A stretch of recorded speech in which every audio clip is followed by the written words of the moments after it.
আপনার যে দল ২৩৬ জনকে প্রার্থী ঘোষণা করেছে প্রাথমিকভাবে।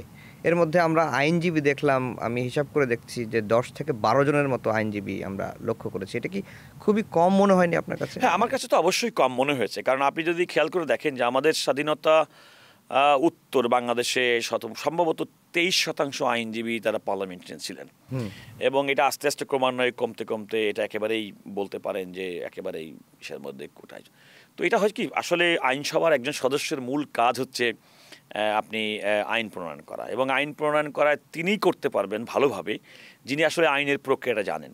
তো আপনি খেয়াল করে দেখেন এই যে বর্তমানে বাংলাদেশে জাতীয় পর্যায়ের যে সমস্ত বিতর্কগুলো হয় সবই কিন্তু আইন নিয়ে, আইনের প্রায়োগিক দিক, জুলাই সনদ বলেন সেটা একটা আইনি কাঠামো, এর আইনি কাঠামো কীভাবে দেওয়া হবে।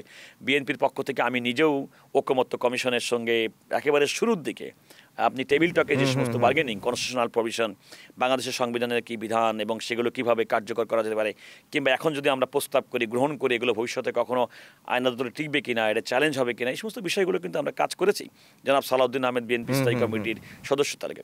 অন্যান্য রাজনৈতিক দলও কিন্তু খেয়াল করে দেখবেন যে রাষ্ট্রীয়ভাবে যে সমস্ত দেন দরবারগুলো হয়, অর্থাৎ ভবিষ্যতের বাংলাদেশের রাষ্ট্র কাঠামো, সাংবিধানিক কাঠামো, সেগুলো কিন্তু আইনজীবীদের ভূমিকা।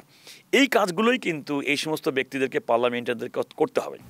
অন্যতম খেয়াল করে দেখেন যে বাংলাদেশের সংবিধানে বিদ্যমান ৭০ অনুচ্ছেদ, যেটা নিয়ে অনেক বেশি কথাবার্তা হয়েছে, অর্থাৎ একটা দল থেকে নির্বাচিত একজন সংসদ সদস্য তিনি তার দলের বিপক্ষে ভোট দিলে তার ফ্লোর ক্রসিং, তার সংসদ সদস্য চলে যাবে। এর একটা চেক অ্যান্ড ব্যালেন্সের ক্ষেত্রে কিন্তু অনেক দিন পর্যন্ত এক্সারসাইজ হয়েছে কিভাবে করা সম্ভব। একদিকে আপনি যেমন একজন ব্যক্তি সংসদ সদস্যের তার যেমন স্বাধীনতা দিতে হবে, আবার অ্যাট দ্য সেম টাইম একটা দলের শৃঙ্খলা যেন ঠিক রাখে, এই যে ব্যালেন্স করার জন্য কিন্তু আমাদের দিনের পর দিন কাজ করতে হয়েছে। কোন ক্ষেত্রে ছাড় দেওয়া যায়, কোন ক্ষেত্রে দেওয়া যায় না, কতটুকু ক্ষেত্রে লিমিট করা যায়, these are all fundamental issues. একটা সংবিধান আইন প্রণয়ন সংক্রান্ত অনেক কী বলবো যে আমি একটা বিশাল একটা কর্মযজ্ঞ, এমন একটি কর্মযজ্ঞ কোনো একজন আইনজীবী হলে তার জন্য যতটা সহজ হবে, অন্য ব্যাকগ্রাউন্ডের একজন ব্যক্তি হলে তার জন্য অতটা সহজ হবে না, খুব সহজে অনুমেয়। দ্বিতীয়ত হচ্ছে ২০২৪ সালের জুলাই আন্দোলন বিপ্লবের পরে মানুষের যে প্রত্যাশা হয়েছিল আগামী দিনকে বাংলাদেশকে এগিয়ে নিয়ে যাওয়ার জন্যে, তো সেক্ষেত্রে আইনসভায় অধিক সংখ্যক আইনজীবীর উপস্থিতি এটা প্রত্যাশিত ছিল।